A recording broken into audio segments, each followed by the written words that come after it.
Sorry, the last video was so long. I'm going to try to get more to the point. There's three basic setups for the hypothesis testing.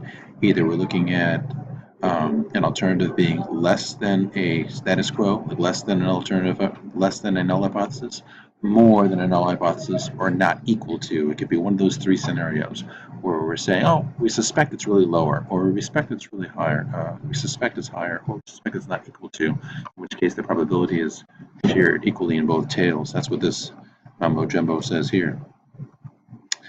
Okay, so taking a look at that college application question, we get a p-value of 0.0003. So that's super small. So if the true average of the number of college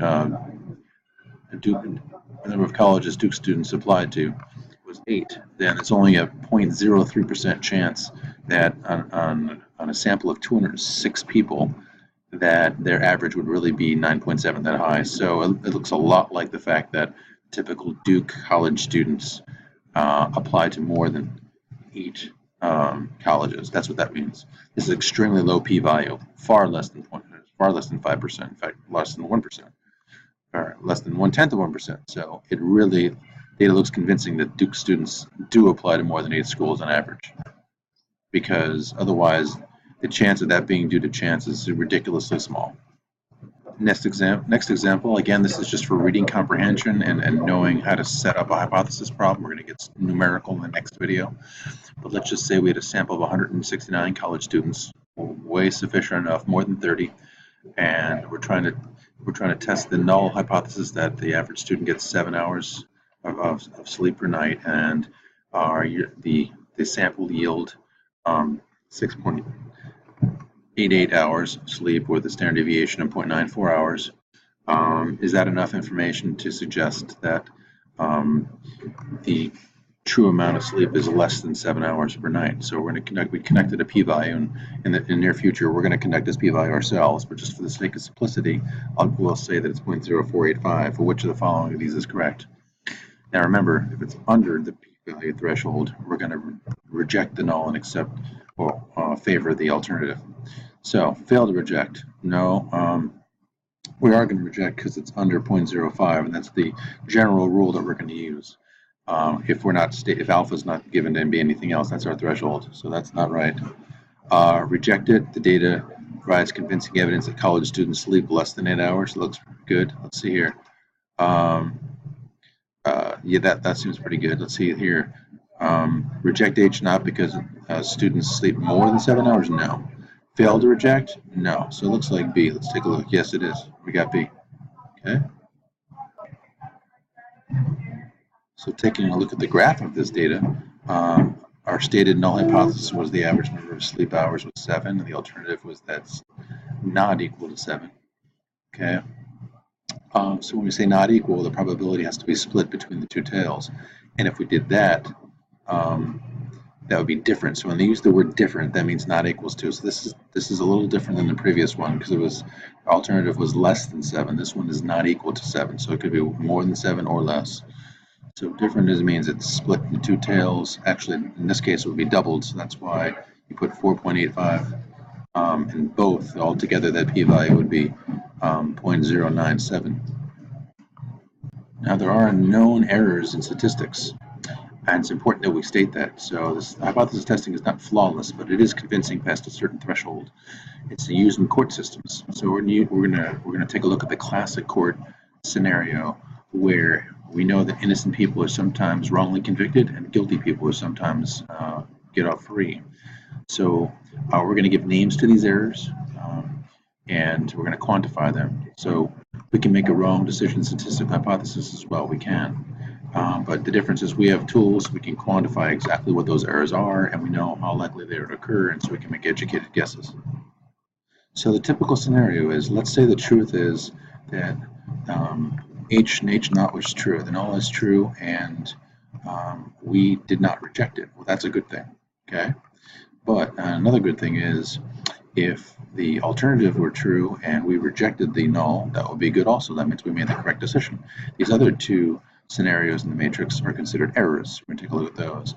So type 1 error is when the null is true and we reject it. So it's like saying someone's innocent and we say that they're guilty. So an innocent person goes to jail is type 1 error, if you will. And the other example of type 2 error is when the alternative is true and we don't reject it. So it's like saying someone's guilty, but we don't send them to jail. That's like a guilty person gets set free. That's the scenario.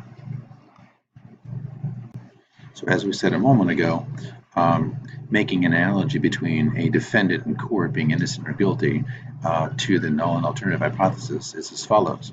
What type of error is being committed when we say that an innocent defendant, when we declare somebody innocent when they're actually guilty? That should be a type 2 error. That's the second one that we did. And when an innocent person goes to jail, or when we declare that a defendant's guilty even though they're innocent, that's a type 1 error. So think of that scenario. That analogy will help you as we go to future problems. And as the basic saying goes, it's better that 10 persons escape than one suffer, and that's attributed to William Blackstone. So just wanted to give him credit for that comment here. So a type 1 error is that we put an innocent person in jail. Remember that, okay? So the typical rule that we're going to use is a level of 5%. That's the level we want to stay within or under. So we want to make a type 1 error 5% of the time. Okay, that means that if someone's actually innocent, that we put them in jail less than 5% of the time. Hopefully it's less than that. I mean, that's too high. So that means in those cases where the null is actually true, that means status quo is true, that we incorrectly rejected in favor of the alternative 5% of the time or less. That's a general rule we're going to use. So the way we write this with a conditional probability here, when we use a 5% level, that means there's about a 5% chance that we reject the null when we should not reject it, or we put an innocent person in jail, so to speak. So we make a type 1 error that we reject the null when we should not, because the null is true. That's alpha. So alpha is our threshold level. Usually it's 5%, but it could be 2% or 1%. It's very important to be cautious when we set our significance level. Even though the traditional level is 0.05, in certain contexts we want it to be even lower than that, more conservative. So in other words, it's really unwise to set a level of 0.05 when we're talking about sending people to jail. So for instance, we might consider setting a significance level or alpha of 0.01. So that means we're going to be really, really cautious about rejecting the null before we favor the alternative hypothesis, or saying that someone should go to jail. We want to be really, really sure of that. Again, this is just an analogy for our scenario, but for different circumstances, we want to reduce our significance level. In other words, reduce our chance of making a type 1 error. The type 2 error is actually more dangerous than type 1. So we want to be cautious about failing to reject H0 when the null is actually false. So that means like if someone's actually guilty, we want to make sure that they go to jail too. So as an example, so both of them are not good, but type 2 is even more dangerous than type 1 is. We'll talk more about that next slide. Okay, just to sum up and keep it under 10 minutes, that's my goal here.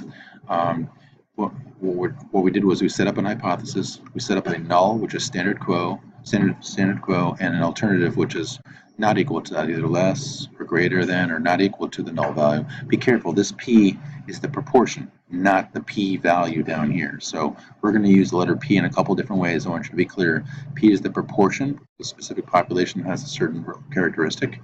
And we're just going to assume that status quo is null, and alternative less than or greater than means, or not equal to, that would be our alternative. We check the assumptions, like it comes from a certain distribution, or the population sample size is less than 10%, or they're independent, independently chosen or randomly chosen sample members. So these are the conditions we're going to have to apply to make sure they're right, or they're large enough sample to be associated with a normal distribution.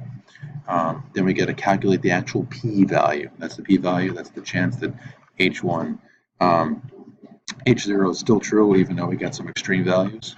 And then we make a decision.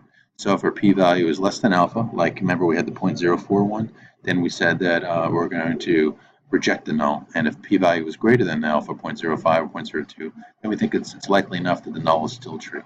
That's what we talked about. So we did it, and we did it in under 10, which is great.